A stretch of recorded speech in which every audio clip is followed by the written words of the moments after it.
Pat Buchanan, thank you for being here. Delighted, Raymond. How are you? Oh, look, with everything going down, Pat, I thought we needed to talk to you because if anyone has lived through a White House besieged, it is Pat Buchanan. Now, you were there during Watergate. You remember what happened, and you've written a number of books about it. What lessons should this White House prepare themselves with, given what's about to befall them? And it looks like multiple investigations from all sides, Pat, from prosecutors as well as the Congress. Well, I think what they've got is pretty much what Nixon had, although I will say that Trump has some advantages that Nixon did not. You've got Fox News, and you got a number of talk radio, and you got a number of columnists, and you got websites and things that are very supportive of Trump, and Nixon didn't have those. But I will say this, the president is in for, I think, 2 years of uninterrupted hell in this city with the investigations and attacks on him constant, and people, when new information doesn't arrive in time, regurgitating again and again the old information, such as we're getting with the Stormy Daniels and Karen McDougal things right now. Mm-hmm. Do you see any vulnerabilities here, Pat? I mean, you have Michael Cohen this morning during the full-on Oprah with George Stephanopoulos. You know, he's a wronged man who didn't understand what he was doing, and Trump made him do it, and he doesn't know why he was so loyal. Is there any jeopardy from this situation, to your eyes, the paying settlements to a woman who's making charges against you or charging you with doing something nefarious? In the criminal realm, I don't believe so for this reason. I mean, if these women were demanding money to maintain their silence, that's sort of a form of extortion, I think, right, and a form of attempted blackmail. And if Trump has a perfect right to contribute all he wants to his campaign, if he had made a direct contribution, simply said, let's make this go away and take the money out of my account, or pay the account and then take it out of my account, and reported it, he would be fine. I don't think the women issue, I think, does not rise to the level of impeachment, and I do think that the Democrats in the House would make a terrible mistake, because then we'd go back as we did in the Clinton era, digging up all the dirt on the Democrats and others who have girlfriends on the Hill. Mm-hmm. And don't they have a rainy day fund up there? Yes, we were just talking about it, Pat. In fact, and you've got Giuliani. That's an important fund to contribute to. Yeah. Well, this is quite a little story. In fact, CNN had something about this last month. Congress paid out $17 million in settlements, and we know so little about the money. It's just floating around. But Giuliani, if you listen to Giuliani yesterday, he said, look, if the Congress wants to go down this path and try to indict the president on something like this, we know that 30 to 40 of them have made similar payments, and we're happy. They better get lawyered up, he said. So, I mean... Well, get lawyered up, and they better get ready for the next election, because, that's exploded in the Clinton scandal. All the folks who were having their own affairs in Capitol Hill and elsewhere, the names all came out.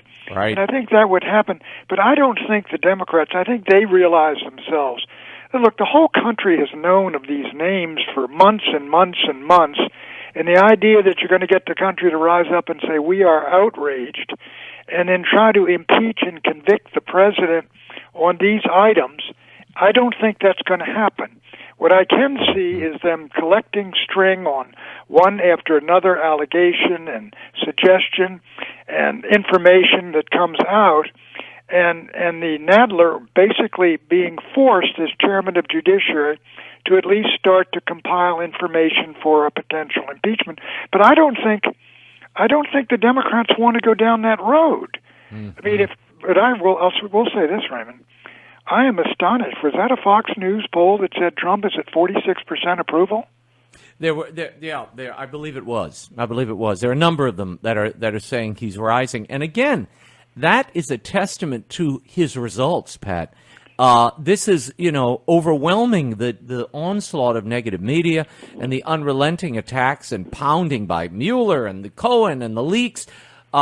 Here it is, his job performance. It's Fox News, and it's 46%. You're right. Well, this is astonishing. Let me tell you, I was with Nixon, of course, in 1972 in the election. Nixon, after a first 4 years, won 49 states.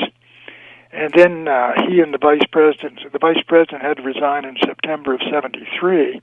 You had the Saturday Night Massacre and all the rest of it by August of 1974, which would be roughly 2 years into his second term.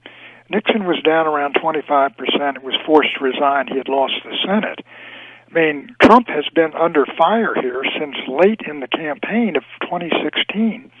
And that he is at 46% with this suggests to me that the American people disbelieve the American establishment. Mm-hmm. They think that what is going on here is the establishment is attempting to bring down and break Trump, to remove him from office and put him in jail because basically Trump crushed them in the election of 2016 in a huge surprise, stole power from him, and they're trying to discredit his victory and destroy him.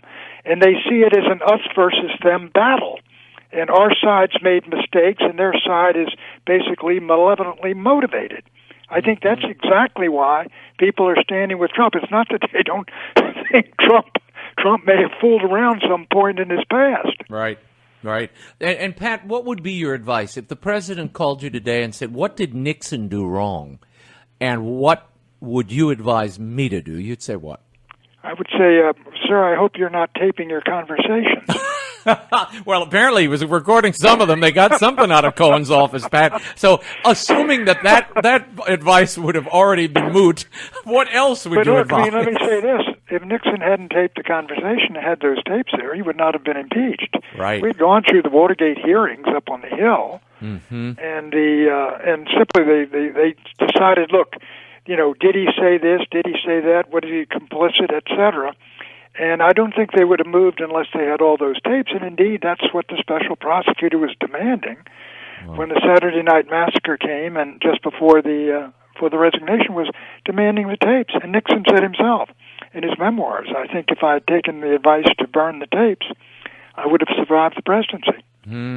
Well, it must take a huge toll, though, and distract the business of the White House. Let me again, it took a terrible toll on President Nixon personally.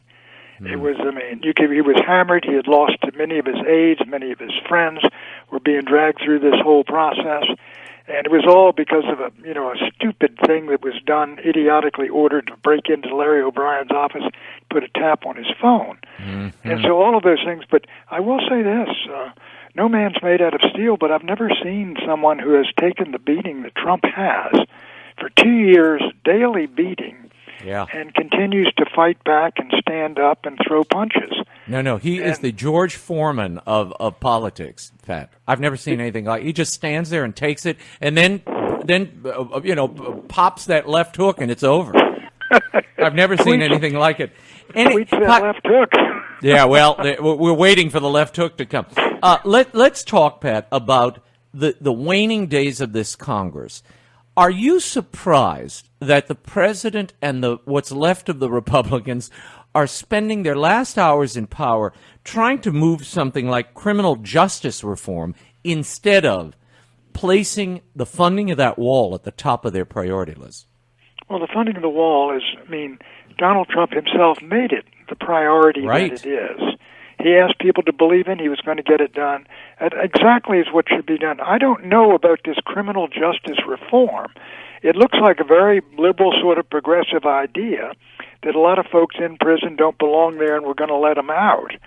Now, I don't care what you say, the very fact that crime has really gone down since 1990 astronomically, it's fallen 50% in many cities, is partly due to the fact that the worst of the worst are being incarcerated for longer periods of time. And a lot of these folks locked up for drug offenses, almost all of them were not just smoking marijuana. They were dealing drugs. So I'm a believer in tough sentences. Obviously, someone that served his time, etc., you try to bring them back into the community. But the idea of opening the gates of the prisons is going to make us a better society? I don't think so. Or bringing in felons and having them vote is going to make them happier and us a better country. I'm not sure of that. No. I'm just surprised that Well, Paul Ryan never wanted to fund that wall. I mean, the fact is, it's not the Democrats that killed the wall funding. It's the lack of support among Republicans. So any chance that he might squeak this out? The president said he threatened, and then he pulled back yesterday from a government shutdown over the funding of this wall. Any chance that we'll see the funding or partial funding? Well, I don't know. I would think that Trump could probably get more money. I don't think he's going to get the $5 billion. I think the Democrats have made up their minds on that. But I think he's got some leverage, but there's no question about it when you say, I'll be proud to shut down the government. You've dealt away a couple of cards. So I think he ought to be able to get something. I'm not sure there's going to be a shutdown before Christmas, to be honest, especially with the president out there on the record saying I'd be proud to do it. Pat, you saw China is going to temporarily slash tariffs on auto imports. Is this part of Trump's pressure working, or is this just a blip and they'll get back to business as usual soon enough? Well, I think my view is that I admire what Trump is doing, but I don't think he's going to succeed in making overwhelming change in terms of the trade deficit. But I will say this. Mm-hmm. Look, Raymond, we import $500 billion worth of products produced in China, and they import about $100+ billion of ours. So we got a trade deficit of $400 billion, I think, this year with China in goods, produced goods, and that is $400 billion in income for China, and that's at risk if they get into a trade clash with the United States over tariffs. I mean, we can hammer them. The president is right. We got the whip hand. And so the Chinese want to deal, I think, because they got really their economic future, and they're looking possibly, if they get into a real trade clash with America, at sort of an isolation from the American market, with all their markets here being taken over by other Asian countries and other third world producing countries, as well as by Americans themselves. And that would be an extraordinary loss for China. So they're a very pragmatic bunch when it comes to the bottom line of the balance sheet. It's amazing. Before I let you go, Pat, China, in dealing with China, we're going to talk to Chris Smith in a little bit, who's been on the forefront of human rights, religious rights. Bill Clinton untethered religious and human rights from trade. Any hope that Trump can realign that, to attach it, to put some pressure on them, to stop the barbarous way that they treat religious minorities in that country?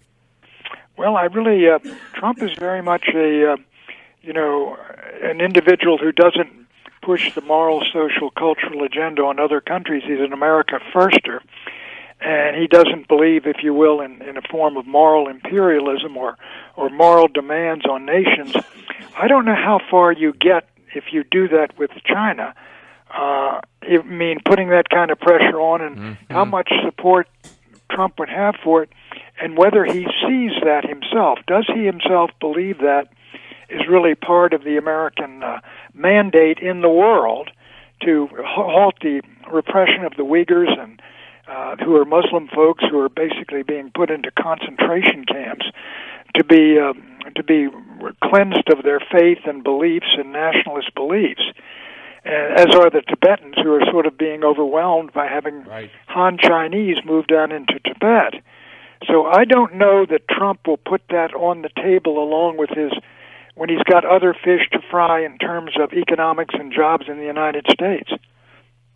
Well, Pat, I'm reading a story that just came across the wires here where one of the underground church bishops in China has been supplanted by a government-approved bishop, and the Pope sent a representative there to hand the mitre over to him and to preside at the ordination. An unbelievable, sad, and very sad blessing upon the Chinese regime.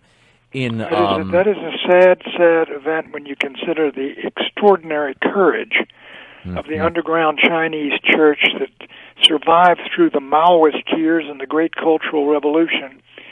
Incidentally, that was going on when Nixon and I were in China, along with Kissinger and everyone else.